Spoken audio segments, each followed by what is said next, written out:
لا تعالى لي كده شوف الصياعة دي بالله عليك. الراجل ده بيقدم محتوى طبخ، صياعة المحتوى بتاعه في 3 حاجات.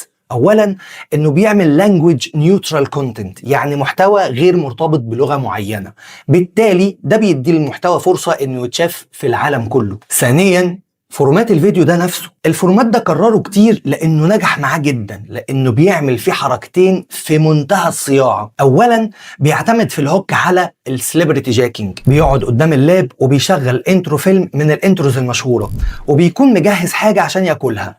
في نفس الوقت ده بيعمل فور شادوينج او تلميح بالشكل النهائي للاكله. ثانيا بيدخلك في الفاليو في شكل قصه، ان الاكل خلص بسرعه والفيلم لسه بيبدا، يقوم موقف الفيلم ويقوم عشان يعمل الاكله، يخلص الاكله ويرجع عشان يشغل الفيلم. وهنا الحركه الثالثه، انه بيخلي الفيديو سيملس لوب، بمعنى ان الفيديو يعيد نفسه بسلاسه بدون اصلا ما تاخد بالك انه اتعاد. شوف الراجل ده بيعمل كل حاجه صح، ناقصه بس انه يقول عايز تبقى في السليم كلم سوشيال تيم.